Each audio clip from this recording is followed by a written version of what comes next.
Salut à tous, c'est MD Manga, bienvenue dans cette nouvelle vidéo consacrée à ma dernière convention. Mais avant tout, générique.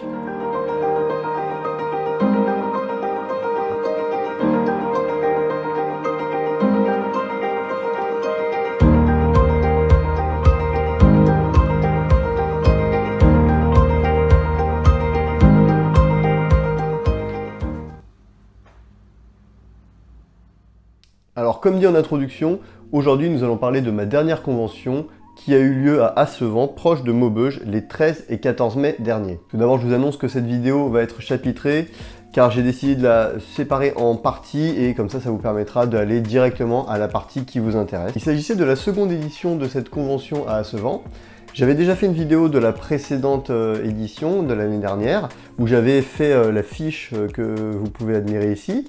Et cette année, j'ai eu également la chance de pouvoir faire l'affiche de l'événement. Et voilà, voici à quoi elle ressemblait. Il s'agit d'une convention tout à fait classique. On y retrouve un petit peu tout ce qu'on peut retrouver dans ce type de convention. Je vous affiche le programme des 2 jours. Vous voyez, on retrouve des concerts, des conférences, des parties de Just Dance, des défilés de cosplay, et puis tout un tas de stands sur la japanimation et sur la science-fiction. Et plutôt qu'un long discours, je vous propose de regarder ces quelques images pour vous donner un petit peu une idée de l'ambiance qui régnait lors de cette convention. Salut à tous, écoutez, là on est à Assevent, à la convention manga et pop culture, et écoutez, je vais vous faire visiter un petit peu le salon.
Voici après ces quelques images pour parler d'un point important lors des conventions, à savoir les guests. Alors cette année, nous avions notamment Valérie Barouille, que vous connaissez peut-être pour son interprétation de génériques de dessins animés tels que Crimi, Vanessa, Amy Magique et également le cultissime Jeanne et Serge, dont je vous fais écouter quelques notes. Voilà, mais pas trop parce qu'il faut éviter de se faire démonétiser. Et l'autre invité de marque était Kélian Blanc. Son nom ne vous dit peut-être rien, mais par contre vous connaissez très certainement sa voix, car il a été la voix française d'Harry Potter durant l'intégralité de la série. J'ai donc eu la chance de le rencontrer et de parler avec lui, et c'est pour ça que je vous propose 2 petites voix qu'il a pu faire pour me faire plaisir. Je vous laisse écouter ça. On lève et on abaisse. Wingardium Leviosa. Expecto Patronum! J'étais moi-même invité à cette convention et j'avais un stand hyper bien placé. En fait, quand on rentre, j'étais juste en face. Vous pouvez voir un petit peu les images de mon stand, voir à quoi il ressemblait. Et cette année, pour la première fois, outre la vente de mon manga La Rose que vous connaissez déjà, j'ai également pu vendre de nombreux posters. Donc voilà, je vous mets quelques images qui défilent ici pour voir un petit peu les posters que j'avais mis en vente. Normalement, d'ici peu de temps, je vais ouvrir une nouvelle section sur mon site internet pour mettre en vente ces posters. Voilà, c'est en préparation, donc d'ici quelques semaines, vous pourrez les acquérir directement via ma boutique. Je vous mets le lien dans la description de la vidéo. En tant qu'invité, j'avais également 2 conférences à faire, une le samedi, une le dimanche. Un petit peu voilà, pour échanger sur mon manga, sur la création du manga, sur ma vie personnelle, sur ma vie de judoka. Voilà, donc un très bon échange avec Olivier qui était mon intervieweur. Je vous propose de regarder un petit extrait d'une des deux conférences et je mettrai par la suite l'intégralité de la conférence sur la chaîne YouTube que vous pourrez donc visionner à ce moment-là. Et tu as une passion dans la vie, à part le manga, c'est quoi? Mon autre grosse passion, c'est le judo. Alors le sport en général, mais le judo en particulier. D'accord. Et tu as fait des compétitions? Oui, alors pas, on va dire pas à très très haut niveau, hein. Je suis jusqu'au niveau régional, voilà, des petits résultats. Alors c'est bien. Effectivement, ouais, comme toute personne à peu près de, on va dire, quarantenaire, on a été bercé par le Club Dorothée parce qu'elle est allée effectivement importer tous ces dessins animés là. Et c'était très différent de ce qu'on avait l'habitude de voir et je pense que beaucoup ont accroché. Et effectivement, ma passion du manga est née avec le Club Dorothée. Avec le Club Dorothée. Oui. Bon, alors même si on peut dire que je suis autodidacte, entre guillemets, il y a quand même besoin de base. Pour le dessin, il faut quand même avoir une notion des corps, comment se forme un corps, comment on crée un visage, les perspectives, tout ça, il faut quand même des bases. Et donc je me suis documenté, j'ai acheté beaucoup de livres parce qu'Internet au départ, c'était pas si développé qu'aujourd'hui. Mais aujourd'hui, via YouTube, on peut trouver un maximum de tutoriels qui nous apprend à dessiner.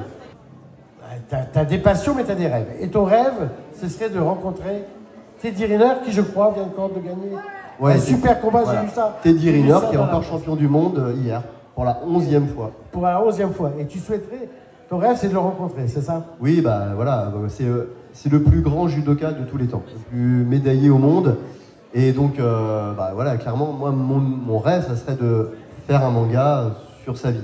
Bon, au moins une partie de sa vie, mais parce que sur sa vie, je pense que j'en ai pour 15 tomes. Sylvain, merci. D'abord, merci de ta gentillesse. Merci de ton humilité. C'est important de le dire. Et merci pour nous avoir décrit ta passion. Et je vous demande de l'applaudir bien fort. Merci Olivier, merci à tous. Voilà, merci. Voilà, donc je disais, vous retrouverez l'intégralité de cette conférence dans une prochaine vidéo. Une nouveauté me concernant cette année, j'ai mis en place 2 cours de dessin, un samedi et un dimanche. Donc on avait une salle dédiée où j'ai pu apprendre un petit peu quelques bases de dessin manga à une dizaine d'élèves. Donc vous pouvez voir quelques images défiler derrière moi. Donc voilà, donc c'était l'occasion de pouvoir avoir la chance de transmettre un petit peu ma passion du dessin. Et c'était la première fois pour moi, donc c'était vraiment un moment très très sympa. Avant de passer à la suite, je vous fais un petit instant pub avec mon manga La Rose, mon manga de judo La Rose, toujours en vente. C'est une exclusivité française, il n'y a pas d'autres mangas de judo français. Donc je vous invite fortement à le commander via ma boutique, via la boutique de l'Esprit du Judo ou la boutique de la Fédération Française de Judo. Tous les liens sont dans la description. J'en profite également pour vous dire de vous abonner, d'activer la cloche, de liker, de partager. Je vous remercie par avance. Et nous pouvons maintenant passer à la suite. Donc comme vous l'avez vu, c'est une convention qui était assez riche, mais cette année, j'ai envie de mettre l'accent sur un stand en particulier. Il s'agit du stand des impressions de Thorin. Alors il s'agissait en fait d'un stand d'impression de figurines en 3D. Il y avait tout sur place pour voir un petit peu comment ça fonctionne, de la partie création purement design au niveau du dessin, jusqu'à la partie peinture de la figurine. Et donc en fait on pouvait un peu voir comment on fabriquait une figurine de A à Z. Et je peux vous dire que le travail était hyper minutieux et très très bien fait. Mais le mieux est que je laisse l'artiste vous en parler. Donc je vous propose de regarder cette courte vidéo où il vous explique tout le processus de A à Z et on se retrouve après. Salut, moi c'est Thorin, des impressions de Thorin. Donc je suis spécialisé en modélisation 3D et peinture. Donc je commence en premier par modéliser les modèles sur une tablette graphique. Donc ça commence à partir d'une sphère et je fais comme de la sculpture à glaise. Je viens rajouter des parties, j'en enlève, je sculpte, etc. Ensuite je viens le mettre dans ma machine. Donc ma machine c'est une machine résine qui est tout simplement un plateau qui vient dans un bac à résine liquide avec un écran UV en dessous. Et ça vient solidifier partie par partie la résine pour dire qu'elle s'accroche au plateau et qu'elle ressorte solide. Une fois qu'elle À titre d'exemple, là-dessus, il y a 4937 couches de résine solidifiée. Après, je viens le passer dans cette machine-là, qui est rien d'autre qu'une machine à laver. Donc, il y a une hélice dans le fond, ça fait tourner l'alcool et frotter toutes les matières. Et ça fait que, du coup, ça enlève toute la résine qui reste encore liquide sur la pièce. Je viens ensuite le passer dans un bac à UV. Donc, le bac à UV, tout simplement, il y a 3 bandes LED UV dedans. Et je le fais tourner une dizaine de minutes pour dire de consolider un maximum la pièce et qu'elle soit dans cet état-là, juste après. Donc là, au niveau du détail, on part à 40 microns environ. Donc 40 microns, ça fait 0,04 mm. Et j'ai aussi la partie filament. Donc la partie filament, c'est plutôt une spécificité technique. C'est beaucoup pour la solidité. On peut faire des trucs comme ça, mais on va qu'à 0,2 mm. Donc sur les détails, on va pas sur ce genre de machine, sauf si on fait du grand volume. Et du coup, moi j'allie les deux. Par exemple, si on part sur celle-là, bah, ça c'est résine, ça c'est résine, ça c'est filament pour plus de résistance et des petites figurines hyper détaillées dessus. Je pars sur un post-traitement qui se fait au mastic et ponçage, etc. Et après, je pars en peinture. Donc peinture, je suis sur pinceau et aérographe. Je me mets sur mon petit atelier et bah,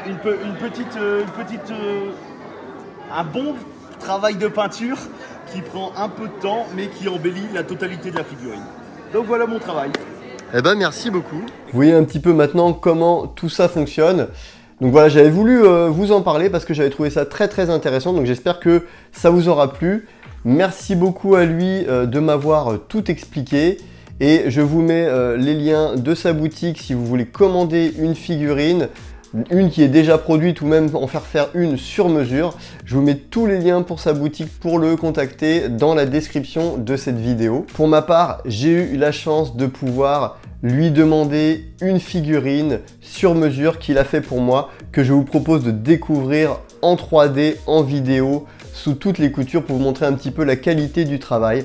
Et je remercie énormément Thorin pour cette figurine qui est magnifique et qui va trôner dans ma collection à partir d'aujourd'hui.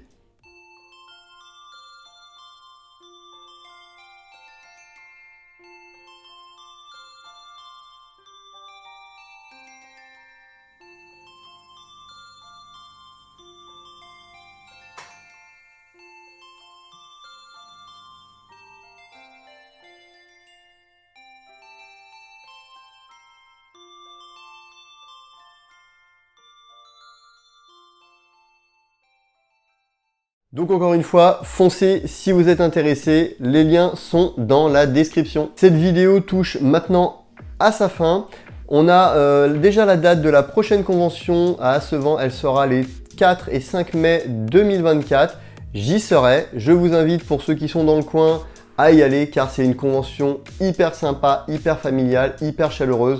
Donc je vous attendrai là-bas. Je tiens à remercier très chaleureusement mes amis Cécile, Olivier, Patricia, Kéliane et Valérie. Merci à vous pour votre accueil et puis pour votre disponibilité. Voilà, maintenant c'est terminé. Je vous laisse avec quelques instants du concert de Valérie pour les nostalgiques. Écoutez bien tout ça et je vous dis à très vite. Ciao!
Petit échauffement.